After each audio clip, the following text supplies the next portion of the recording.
Halo semuanya, apa kabarnya? Semoga teman-teman semua di dalam keadaan sehat. Ya, pada video kali ini saya mau mengajak teman-teman menyaksikan netizen yang menyebutkan gebrakan lapor Mas Wapres ini membuat DPR itu sampai bingung harus mengerjakan apa nih teman-teman, karena semuanya udah diborong oleh Mas Wapres. Nah, bagaimana videonya? Coba kita simak dulu bareng-bareng. Selain Pak Prabowo, presiden kita yang sangat keren dan sangat gagah itu tuh ya kan, ternyata wapres kita nih, Mas Gibran pun keren banget, cowok, sumpah. Lo tau kan kalau Pak Prabowo itu lagi ada tugas di luar negeri. Nah, jadi di Indonesia ini yang bertugas itu adalah wapres kita, guys, Mas Gibran. Lo tau nggak, tiba-tiba nih Mas Gibran itu bikin program lapor Mas Wapres. Lo tahu program itu tuh bertujuan untuk apa? Jadi program itu tuh bertujuan untuk masyarakat Indonesia itu boleh melapor dan mengadu ke situ, guys. Jadi kalau misalnya kalian semua nih melihat kejanggalan-kejanggalan di pemerintahan kita nih, boleh banget, guys, ngadu di sana gitu. Lu bayangin aja deh, ini tuh adalah program yang sangat ditunggu-tunggu oleh masyarakat Indonesia, guys. Biar apa, guys? Biar masalah-masalah kita itu langsung ditangani oleh Mas Wapres langsung gitu. Jadi nggak usah tuh kita ngadu ke sini, ngadu ke sini, ngadu ke sini segala macam. Kagak bakalan kesampean, kagak bakalan nyampe ke sana, kagak bakalan. Kalau misalnya kita ngadu langsung ke sana kan nggak mungkin dong kalau misalnya nggak langsung dilakukan gitu. Dan sumpah ya, kata gue nih, Mas Gibran membuat program ini tuh membuat DPR tuh pada bingung gitu, kayak anjir, nanti gue tugasnya apa gitu. Lu paham gak sih? Dan gue kemarin ngeliat di berita-berita kalau wapres kita itu fotonya tidak dipajang di DPR, guys. Apakah Mas Gibran membuat program ini tuh untuk membuat bingung DPR gitu, apa kayak mana gitu, gue nggak tahu nih. Dan gue sangat berharap program lapor Mas Wapres itu tuh berjalan dengan baik gitu. Jadi kalau ada yang ngadu tuh langsung terselesaikan dan segala macem gitu. Dan gue juga sekarang itu lagi nunggu ini gebrakan-gebrakan baru apa lagi nih dari presiden kita atau dari wakil presiden kita gitu. Karena mereka belum ada berapa bulan apa aja kayak banyak banget gebrakan barunya, gue mah heran. Lagi-lagi Mas Wapres bikin gebrakan gila. Gimana nggak gila? Katanya anak sekolah ya udah harus belajar coding. Kalau kemarin Pak Presiden bilang anak TK harus belajar matematika. Emang mau dibawa kemana pendidikan Indonesia? Pertanyaan besar nih. Tapi ya kalau perspektif aku, kata-kata gila ini bukan merujuk kepada kata atau makna negatif. Kalau aku Positif justru ya. itu merujuk kepada hal yang positif. Kalau kita diajarin coding sejak dini, artinya peluang kita untuk menguasai teknologi akan semakin besar. Tapi pada saat yang sama juga harus dibekali dengan guru yang melek dengan teknologi. Jangan sampai gurunya belum tahu atau belum ngerti gimana cara untuk matiin dan ngidupin komputer. Karena itu banyak banget kejadian ya. Banyak guru, apalagi yang di pedalaman, mereka nggak kenal malah komputer.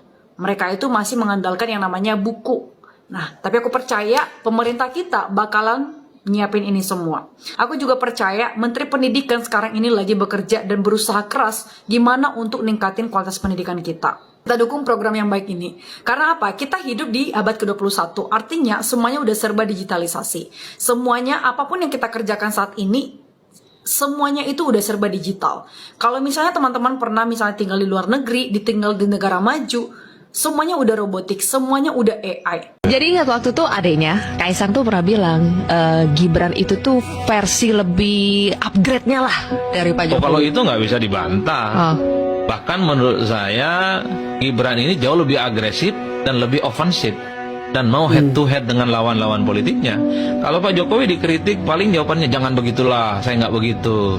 Jangan tanya saya, Gibran nggak nyerang balik nih anak. Lu inget gak? Lu nonton pasti Mas Adi ketika si Mas Hasto bilang kalau Gibran itu ibaratnya sopir truk yang usia 17 tahun nabrak ya di mana itu.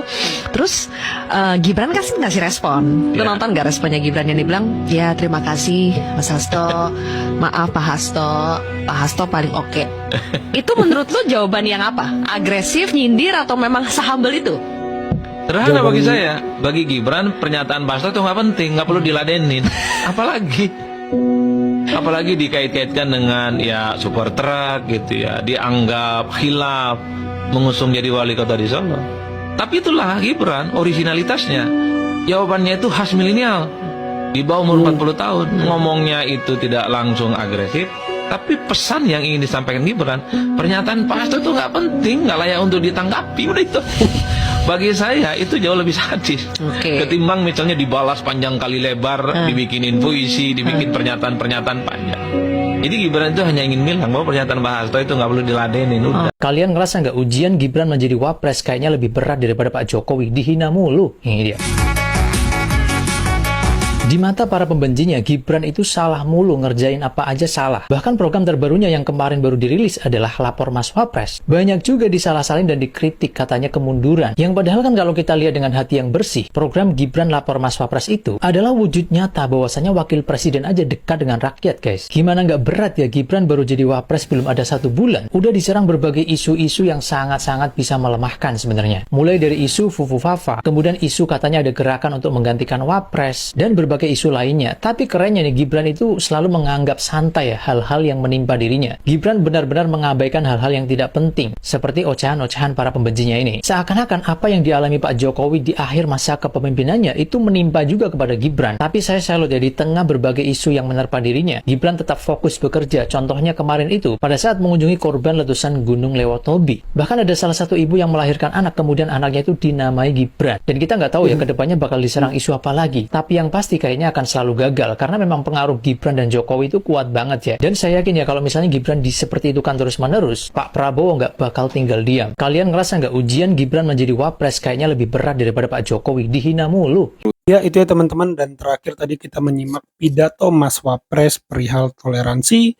Dan menurut saya di sini sangat luar biasa, karena tugas negara, tugas pemerintah adalah memberikan rasa aman dan nyaman yang pernah disinggung juga oleh Mas Wapres saat berpidato di depan Kepala Dinas Pendidikan perihal sekolah yang harus menjadi tempat aman dan nyaman untuk belajar. Demikian juga negara, desa, kota, dimanapun masyarakat ada harus menjadi tempat aman dan nyaman dan penuh toleransi, dan itu sudah diajarkan, dieksekusi, dilakukan oleh Mas Gibran lewat kebijakan-kebijakannya. Salah satu contohnya dalam penyambutan Hari Raya Besar Agama, ikut memeriahkan, dan itu membuat tentu toleransi di Solo menjadi luar biasa ya teman-teman. Dan itu tak lepas dari Mas Gibran sebagai pemimpin di Solo, dan ini harus ditiru oleh kepala daerah lain agar tetap menjaga keberagaman dan toleransi.